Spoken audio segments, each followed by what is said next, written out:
Hello cardboard lovers, it's Cardboard Badger here. I hope you're doing well, and today we have for you the financial results video for the set booster box from Streets of New CAPENNA. If you would like previous sets, there is a selection. I'll put the links in the description below for you. And why am I doing this?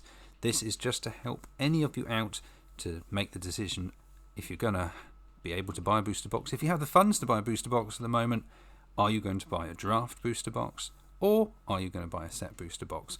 What is the reason for wanting to buy the more expensive one? Is it worth your while? We're going to go through all of the sections to find out exactly financially where the money is. Is there any money? What is the most profitable section as far as these boxes go? If you happen to like Commander and you do something other than Standard, obviously you get way more options regarding cards for various formats in this box, rather than obviously a draft box where you will only get cards for Standard. So depending on what you want in your Magic the Gathering life, that will determine which boxes you would like. That being said, we will get straight into it. And as I get into it, I would just like to point out that the prices are obviously going to be dependent on where you live in the world. This mighty fine island, for example, is 75p for me, which is approximately $1, but the TCG price for this particular card is 44 cents. So if you happen to live in the States, it is half the price, or over half the price for you, as it would be for me. So even if the box absolutely tanks and is a complete waste of money, I still possibly could break even as far as the prices for myself here in the UK. So obviously it will all depend, as I said earlier, on exactly where you are in the world as regarding the price point. Right, now we are going to get into it, and we are going to go through all the cards, all the foils, the quantities, and see whether or not buying one of these is a good thing. Starting off with our commons, we had 102 commons, of which I did not scan any of those whatsoever. But we did have 13 foils, and those foils came in at $2.38, giving us a grand total of 115 commons and a grand total of $2.38. Up next, the uncommon slot. We had a very similar amount. We had 104. We had a reduction in the foils. We only had 7, coming in at a measly 88 cents, making a grand total for the uncommon slot of 111 and a total of 88 cents. We also had in the rare slot 26 rares, and they came in at $11.90. We only had 2 foils, unfortunately, but they did come in at $4.81. This gives us a grand total for the rare slot of 28 rares and the price point $16.71. In the mythic slot, we had 4. That came in at $34.53, which was absolutely amazing. Pulled the card I really wanted. It happened to be green. Right in the comments below. Let's see if you can guess which one it was. We also had 1 in foil as well, which came in at $1.11, making a grand total for the mythic slot of 5, hitting a whopping $35.64. And for the commander cards, we had 3, coming in at a miserable $1, which was not great.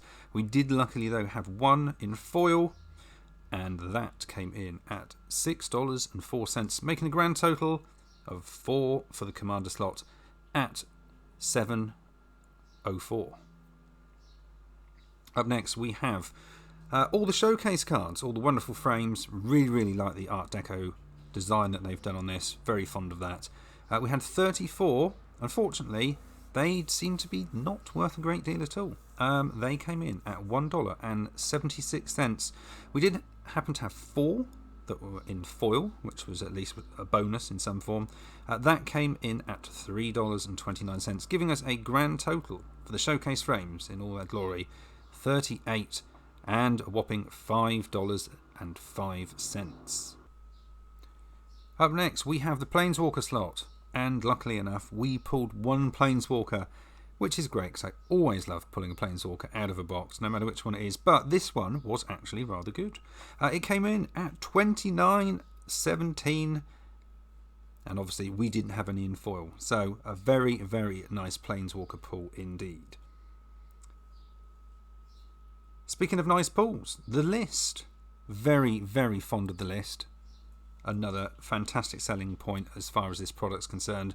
It could be a card from anywhere in Magic the Gathering history. It's going to be a reprint. It could be a very, very new reprint that's a bit rubbish. Or it could be a wonderful one. We've got 10 out of this box, which is absolutely fantastic. And they did good. We have 45.76, which was absolutely fantastic. None in foil, but a very, very good hit as far as the list was concerned in this box. For the basic lands, we had 24 coming in at $4.38. We were lucky enough to get 6 in foil. Unfortunately, they came in at $1.61, which is not amazing, giving us a grand total of 30 basic lands coming in at $5.99. In addition to that, we also had the non-basic lands, and obviously there are so many in this set. We had 25 coming in at $9.35.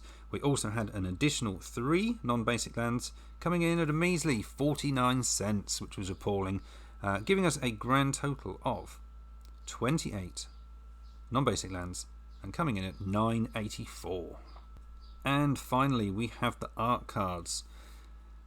We had 28 and they came in at $2.93. We were lucky enough this time to get 2 of the foil ones as they were, the etched foil stamped signatures on the cards. Those 2 came in at $1.91, giving us a grand total obviously of 30 art cards, 1 art card from each booster, and the total for that was $4.84. And before I give out the result, the grand total, we also have to make sure that we add the box topper, or kind of box topper, the Gala Greeter.